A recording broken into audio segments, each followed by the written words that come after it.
कहते ना, गुरु नानक देव जी के पास एक सेठ जी आए, बड़े अभिमानी थे, धन का बड़ा अभिमान था, अहंकार था महाराज। अब जरा सा धन मिल जाए तो अहंकार जीवन में पहले आ जाता है।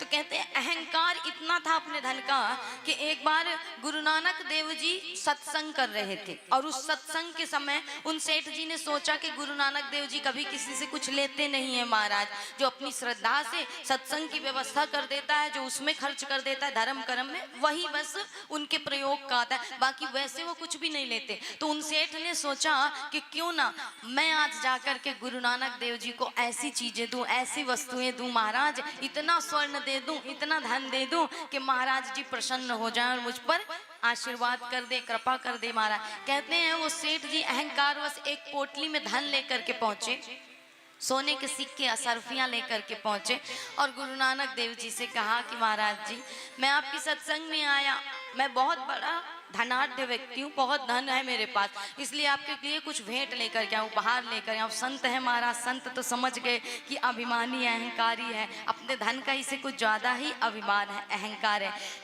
तो गुरु नानक देव जी ने कहा कि देखो, हम कभी किसी से कुछ लेते नहीं हैं, हम धन कभी लेते ही नहीं, कोई भी वस्तु किसी से कुछ भी नहीं लेते, जो मिल गया, जो ईश्वर ने दे दिया वही हमारे लिए बहुत है।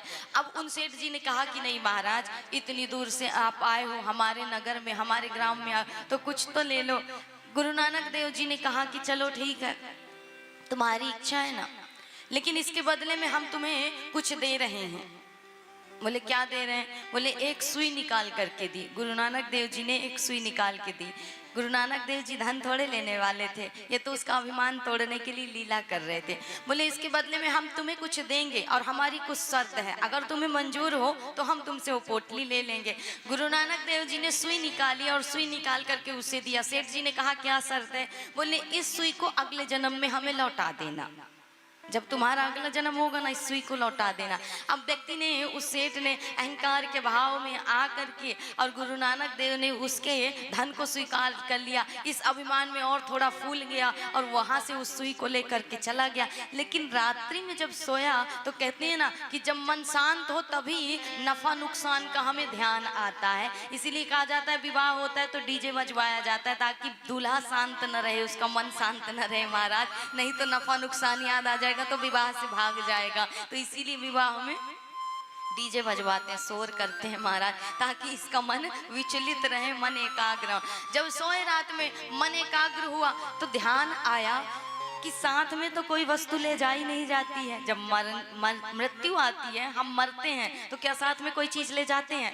जब नहीं ले जाते हैं तो अगले जन्म में ये सुई मैं कैसे वापस करूंगा? बोले महाराज बड़ी विडंबना फंसा दिया गुरुदेव ने। दूसरे दिन सुबह सुबह स्नान करके निकल पड़ा और गुरु नानक देव जी के पास जा करके कहा महाराज जी क्षमा करिएगा, लेकिन आपने कहा ये सुई अगले जन्म में लौटा देना, तो महाराज जी कोई वस्तु तो साथ में ले जाई नहीं जाती है, फिर ये वस्तु मैं कैसे लेकर के जाऊंगा, सुई भी कैसे लौटाऊंगा आपको? तो गुरु नानक देव जी कहते हैं वही तो मैं कहना चाहता हूँ कि मूर्ख, धन के अभिमान में, यौवन के अभिमान में आकर के तू अपने जीवन को व्यर्थ गवा देता है, अंत समय क्या साथ लेकर के जाएगा? जिस परिवार, जिस पुत्र, जिस पत्नी, जिस संसार के लिए तू मरा जा रहा है, वो संसार भी तेरे साथ नहीं जाएगा।